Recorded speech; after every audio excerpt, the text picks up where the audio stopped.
디퍼런트 다르게 한다는 것은 무엇인가? 우리는 늘 다른 것을 원합니다. 기업도 마찬가지입니다. 다른 회사보다 더 좋은 제품, 더 많은 기능, 더 친절한 서비스, 더 많은 혜택을 제공하려고 합니다. 그런데 이상한 일이 벌어집니다.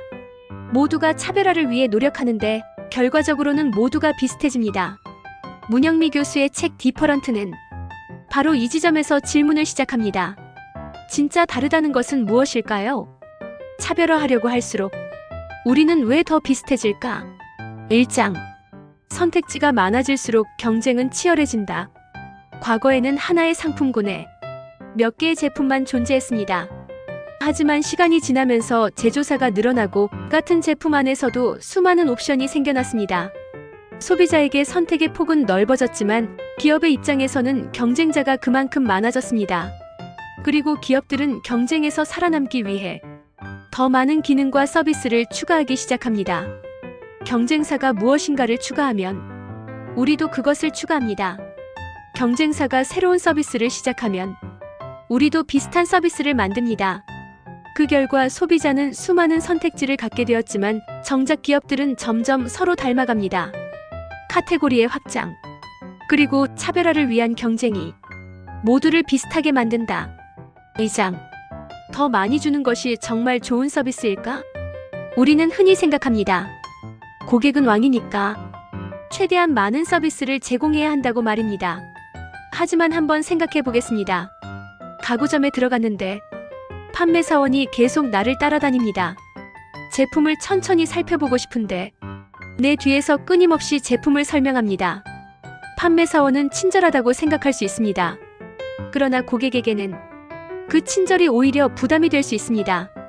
고객이 원하는 것이 무엇인지 이해하지 않은 친절은 때로는 친절이 아닐 수도 있습니다. 서비스를 더하는 것보다 중요한 것은 그 사람이 지금 무엇을 원하는지 아는 것입니다. 3장. 더하지 않고 덜어내다.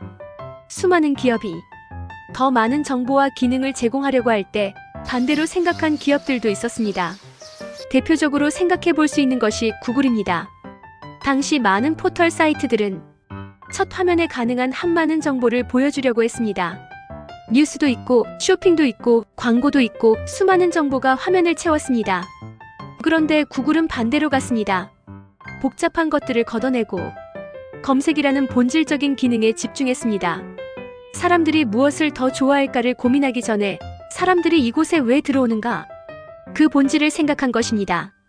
진정한 차별화는 무엇인가를 계속 추가하는 데서만 나오는 것이 아니라 때로는 불필요한 것을 과감하게 제거하는 데서 나옵니다. 4장. 결국 본질은 대화다. 이 책을 읽으면서 저는 한 가지 중요한 생각을 하게 되었습니다. 책을 읽는다는 것은 무엇일까요? 저자와 독자는 서로 만나지 않습니다. 시간도 다르고 공간도 다릅니다.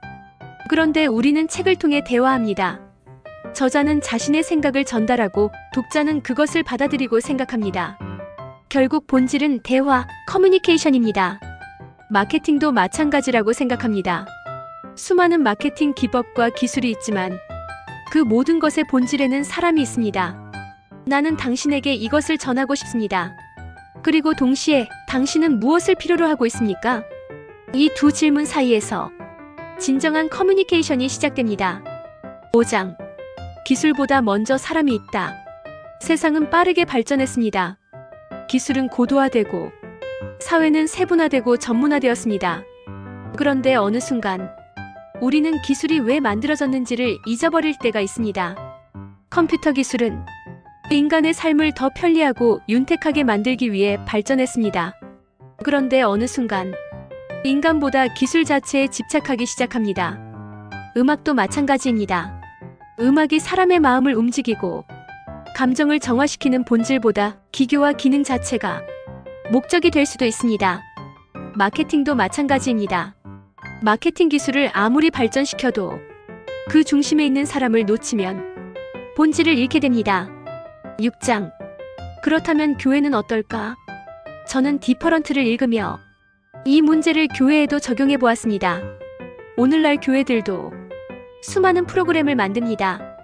좋은 시설을 만들고 좋은 프로그램을 준비하고 사람들의 관심을 끌기 위해 노력합니다. 그런데 교회가 많아지고 프로그램은 다양해졌음에도 교회를 찾는 청년들은 점점 줄어들고 있습니다. 그렇다면 한번 질문해야 합니다. 우리는 지금의 사람들을 정말 이해하고 있는가? 20년 전 내가 경험했던 신앙이 좋았다고 해서 오늘의 청년들도 같은 방식으로 신앙을 경험할 것이라고 생각할 수는 없습니다. 20년 전의 나와 오늘을 살아가는 그들은 다르기 때문입니다. 7장. 오늘의 사람들은 어떤 세상을 살아가는가? 오늘을 살아가는 사람들은 엄청난 정보의 홍수 속에 살아갑니다.